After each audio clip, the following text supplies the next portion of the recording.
This Wednesday, the adventure continues. All right, time circuit's on. Get ready. Get set. 2015! Welcome to the future, I gotta check this out, Doc. where anything is possible. Cubs win World Series. Steven Spielberg presents a Robert Zemeckis film. Michael J. Fox, Christopher Lloyd. Back to the Future, Part 2. Rated PG. A brand new future is coming on Wednesday at theaters everywhere.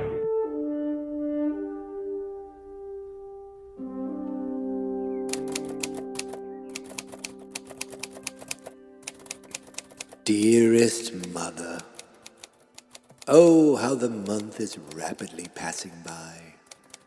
Today is day 23. Yes, it's been 23 whole days of doing this and not hearing but a squeak from dear old Mom. There was a ring on my doorbell recently, and I thought maybe you or Father were paying me a visit. But alas, it was that fella from the courthouse again, with a letter asking me to stop, quote-unquote, harassing those poor old people. I call poppycock. How can you harass someone when you don't even know where they currently live? Mother, Father, I send this into the ether in hopes that you will someday recognize this month-long movie adventure as a cry for help, a cry for guidance, a cry for Father, a cry for Mother. But until then, I'll keep watching, I'll keep podcasting, and who knows where things go from here. Sincerely, your son, whether you like it or not, Michael, March 23rd, 2022.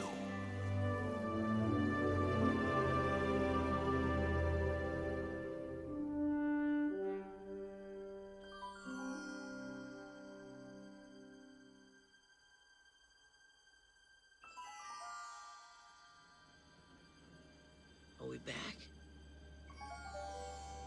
We're back.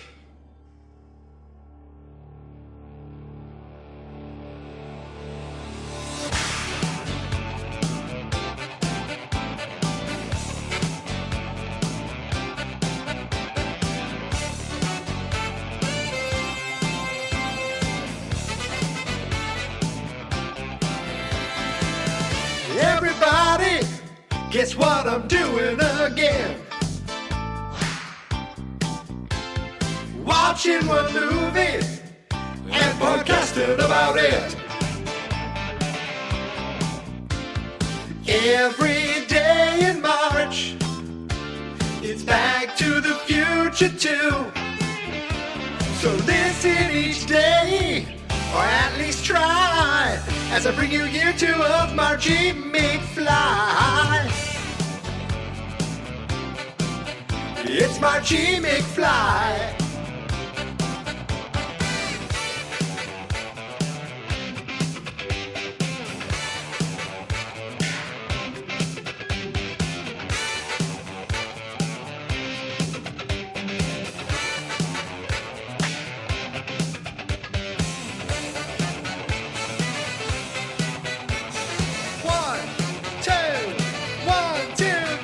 It's Marchy McFly. It's Marchy McFly. Oh, Marchy McFly. It's Marchy McFly.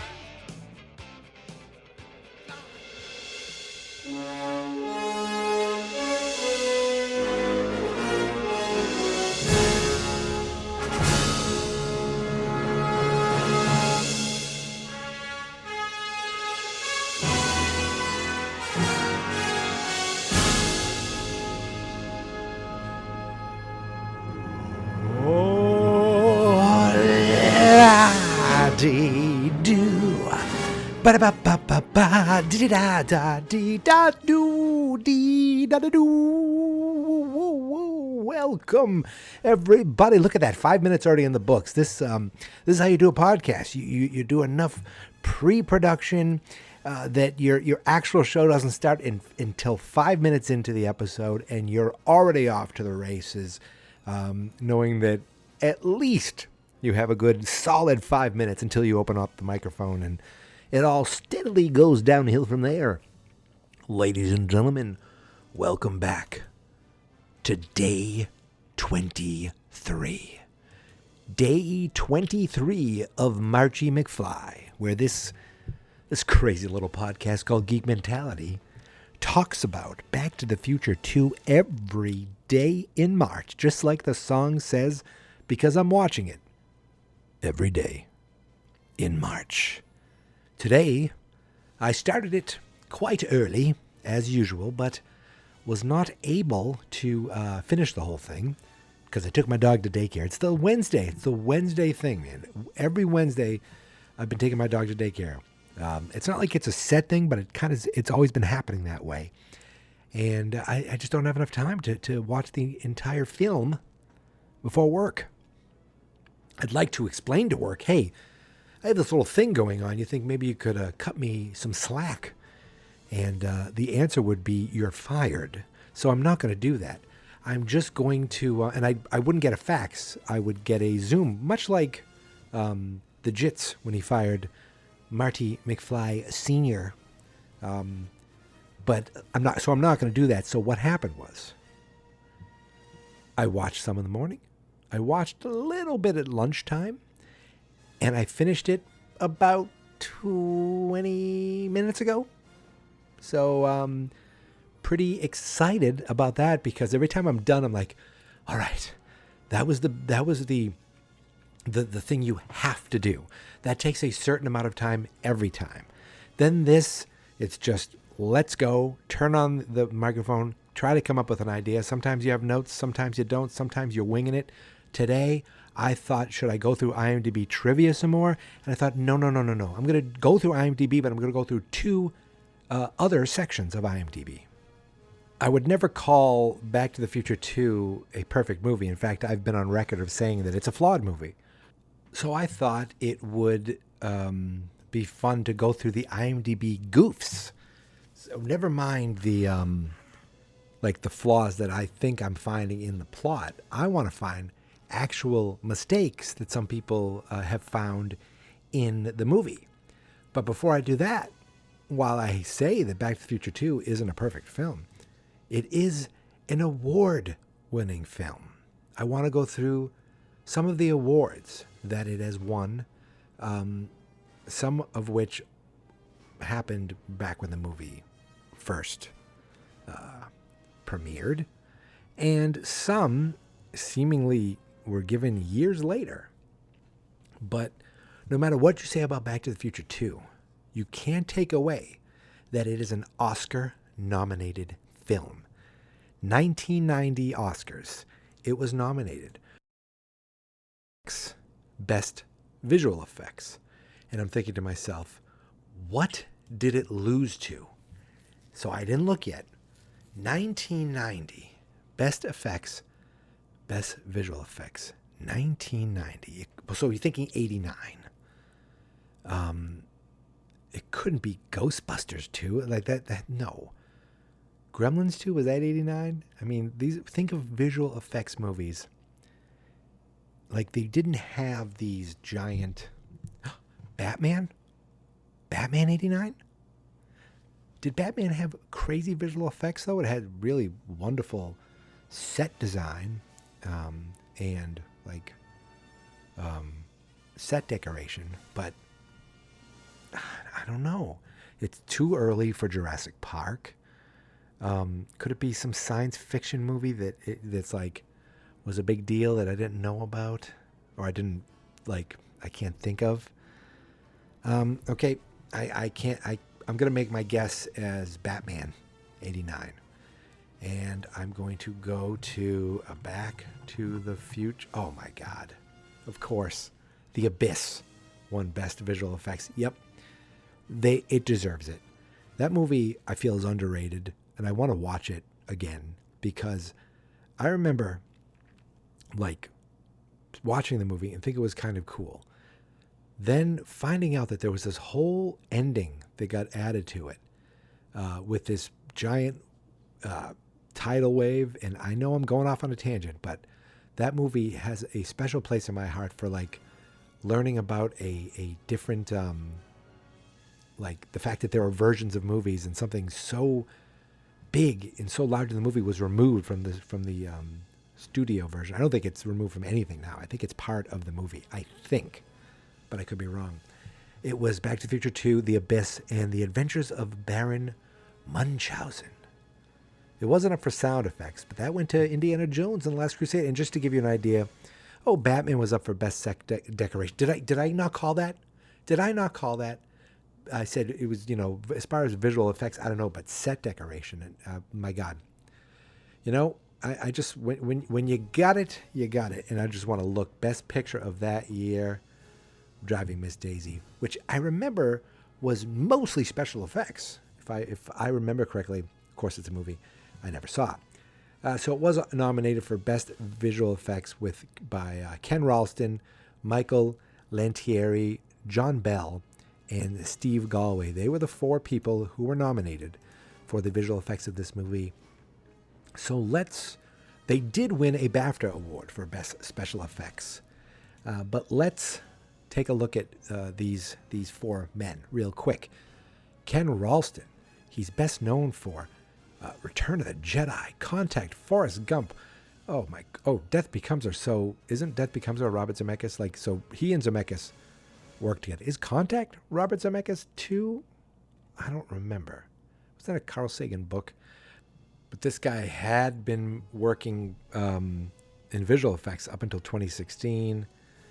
It doesn't look like he's doing it. He hasn't done anything in a few years, but he's still alive. He did, oh my goodness, he did Star Wars, Empire, Return of the Jedi, Star Trek 2, Star Trek 3, Cocoon, Back to the Future, Star Trek 4, Golden Child, Who Framed Roger Rabbit, Back to the Future 2, Dreams, Back to the Future 3, The Rocketeer. Okay, this guy has been doing visual effects for Castaway, Men in Black 2, The Polar Express, Men in Black 3. The last thing he did was Alice Through the Looking Glass. That was in 2016. Then we have, Robert Zemeckis did do Death Becomes Her. I never saw that, but I remember it having special effects that were fancy. And he did Contact. Look at that. Robert Zemeckis loves this guy. Michael Lantieri, he has worked on such films as Jurassic Park, Minority Report, AI. He is doing, he did the dinosaur special effects for the most recent Jurassic World, Dominion, coming out this year. It looks like he did the 3 Jurassic Worlds and Superman Returns. There you go, and the 3 Jurassic Parks. So this guy he's a heavy hitter in the game as well, and he did a bunch of stuff on Westworld. So this guy is the real deal too. Still going. John Bell, he worked on Back to the Future 2, as we said, Rango, Jurassic Park, Willow. He works on Troll Hunters, which is a Netflix show. He's been doing that up until this past year. His credits aren't as long, though. It's like he kind of went from the 80s and took 10 years. Then he worked on Jurassic Park 2, Lost World. Then, boom, another 10, 15 years. But in visual effects, he's worked on Rogue One, Pirates of the Caribbean 15. I don't know which one that is. Okay, so this guy's been working pretty steady. Steve Galway, Back to the Future 2, War of the Worlds, Jurassic Park, Starship Troopers. He hasn't done anything since Evan Almighty, though, which was the 2007 sequel to Bruce Almighty with Steve Carell. Didn't he make an arc? It was okay. It was kind of an okay movie. Yeah, that's the 4 guys that didn't win an Oscar but won a BAFTA award. I'm not going to go through everything again because it looks like every guy again. It won something called the 2020 Awards. I believe that's something where it's like, in hindsight, in 2020, you now have... Oh, it was nominated for Best Visual Effects but didn't win. Maybe Abyss did still. It was a nominee for the 2020 Awards in 2010. the Academy of Science Fiction, Fantasy, and Horror Films. It was a nominee for a Saturn Award for Best DVD Collection for the trilogy in 2011. The Best Trilogy, it was nominee for Best DVD Classic Film Release in 2003. That's the one I had. And it, in 91, it won Saturn Awards for Best Visual Effects. It was nominated for Best Makeup. Yeah, it was good makeup. Best Costumes, Best Science Fiction Film. It is very, I don't know if it's science fiction. BMI Film and TV Awards, the winner for Best Film Music. It won the BMI, which I don't know what that is. Alan Silvestri, which this music in this movie, like, everyone knows the Back to the Future score, but the stuff in 1985 is great. Like that, like the When Things Are Going Terrible. That's a great little score there. And then it won some DVD awards, the Golden Schmo Awards for Best DVD. Yeah, these are all like, it won the Golden Screen Award in Germany. It won Kids' Choice Awards, Favorite Actress Leah Thompson and Favorite Actor Michael J. Fox. And in 1990, won the Best Motion Picture Musical or Fantasy in the Young Artist Awards. So not a murderer's row of awards, but it was recognized by some of their peers, and it was at least seen by the Motion Picture Academy as something to be acknowledged, at the very least. But that's it for awards. Let's look up goofs. Goofs. Goofs when people make mistake. Like I just did when I said make mistake. Yikes. So they have anachronism, which I'm going to say, okay, what the hell does that mean? Let's look up anachronism. Anachronism, a thing belonging or appropriate to a period other than which it exists, especially a thing that is conspicuously old-fashioned. Conspicuously, I said that right. So anachronism would be like a DeLorean in 1955. So it says when Biff gets his car back from the manure cleanup in 1955, the detailer's truck has a taillight from a GM van from the 80s. Boom. I mean, old Biff could have done it. As Marty is crawling across the electric's position above the stage at the Enchantment Under the Sea dance in 1955, you can see a few lighting fixtures hanging there in the background. You can see an Altman 360Q axial ellipsoidal reflector spotlight, which wasn't introduced until 1971. It says when the first Marty is waving to George McFly while playing Earth Angel, you can still hear the electric guitar even though he isn't playing it. There's a boom mic available. What? I didn't... Huh? As Doc and Marty are about to travel to 1955, Marty says, "What about Jennifer? What about Einstein? We can't just leave them there." When he says this, the shadow of a boom operator and the boom microphone can briefly be seen above him and on his T-shirt. Ooh, I think I just would have taken that as the shadows in the in the space. But I need to figure that out. When Doc says Griff's going to ask you about tonight, he actually says Biff accidentally. What? I need to look for that now. That's insanity. This is character. This goes under character. Is this a new thing where they organize goofs? I haven't looked at goofs as much as I used to. I like trivia. That's my favorite spot. It says at the beginning in 1985, Doc assures Marty you and Jennifer turn out fine. They are far from fine. Okay, I've talked about that. That's not really a goof. That's just poor script writing. When Marty leans over the unconscious Biff and grabs the sports almanac while getting up, he ends up holding it an inch away from the other guy's face before running off. And he says, "I think he took your wallet." The magazine was inches from his face. There's no way he could mistake the guy was in distress. I mean, that's dumb. And there's one goof I found myself, and it's at the very end of the movie when Western Union shows up and gives him the letter. It shows like him holding the letter right up against the headlight of the car. But when you actually see him standing there, he's like a few feet away from where he's looked like he's holding it. So I'm gonna type in the word headlight, and it's not there. Okay, letter. Really? You're telling me this isn't at all Western car? I mean, this is standing. No, I did I find this? Like it gives the. You telling me it's not here at all? That's crazy. There's a lot of goofs. Apparently, they really made a lot of mistakes in this movie.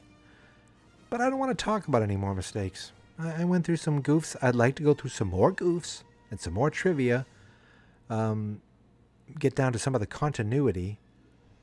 But what I'm going to do now is I wanted to talk about something I noticed today. I didn't take a note. I just noticed something and I said, oh my goodness, what is that?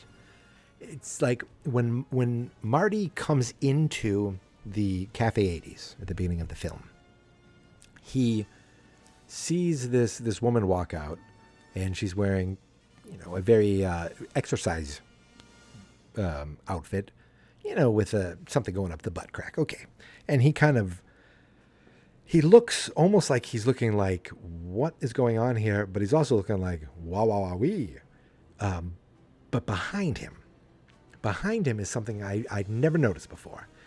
And it is, I said, what is that? It said, I couldn't tell if it said train, but there's no way it was a train. I said, does it say transit? So I typed in Hill Valley Transit on Google, and I found a tweet from something called Guild Classic Car. I'm going to embed this tweet in the show post, and I'm going to link to this tweet in the show notes. And it says, our super van in Back to the Future 2, as seen here, as Hill Valley Transit. Then it tags Dave the Restorer and rest_garage, which is a restoration garage, which I guess is a show. It says an all new season, blah blah blah. But anyway, it's this van, and you can actually clearly see it as he's walking over to Cafe 80s. It's right under where before he gets to the Cafe 80s, right when Goldie the Third is saying 39, 999, 95. You see this thing kind of rolling by because they had a bunch of just futuristic cars in there. And it looks like something you'd see today, like a car or a van, I guess, where you could sit facing each other. It looks kind of like a futuristic van or nowadays you might even see it like a driverless thing. You ever see those driverless, look at these driverless cars of the future, and they have it's very square shaped, but it still has like a front and that kind of juts out. And it looks like people could stand or sit, and it's got this giant glass kind of covering over it. I'm trying to think what it reminds me of. Almost like you could, like if it was smaller, it'd be something like you could put your cassette tapes in. I don't know. I'm just thinking of the shape of it. And again, this tweet will be in the show notes. So it shows 3 pictures here. It shows one from the movie, then it shows one from the parking lot. Looks like maybe this is where all the things in the movie were, used, or it was stored here or something. And it clearly says Hill Valley Transit on it. Then the third photo is a completely different version of it. This is the restored version that is red and blue, and looks like it has new tires. It just looks very cleaned and painted and shined up nicely, completely restored. So I think that's the restorer, the quote unquote restorers. I can't say the word restorers. Did it, Dave the Restorer and Restore Garage. And again, this was the Guild Classic Car is their Twitter handle, the Guild of Automotive Restorers. I went back into Google, And the second, below it, someone wrote, I still have a model kit. So this was something. I don't know exactly what it was, but it was something. Something before Hill Valley? I don't know what it was. But I did find another post on this. And I'm going to share this in the show notes too. This is from a website called FOX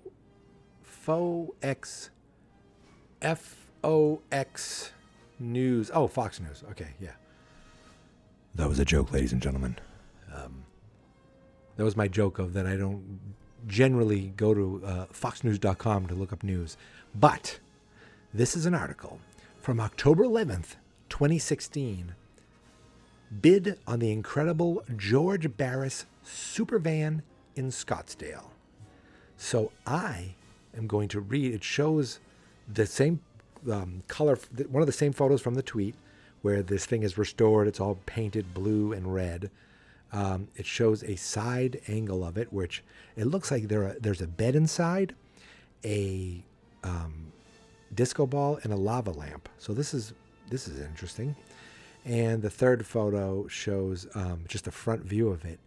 This is not, whatever it was in Hill Valley, it is now a pleasure palace in these pictures. This is like, you better hope their shades can go down in those windows, because there's something's definitely going down in there. So this isn't really a long article. I'm going to read it right now. Barrett Jackson's upcoming Scottsdale, Arizona auction features the groovy Barris Supervan, which came from the mind of car customizing legend George Barris. He even autographed the interior. Passengers enter the Supervan through the hinged windshield, and once inside, they can party in style thanks to a roof-mounted disco ball.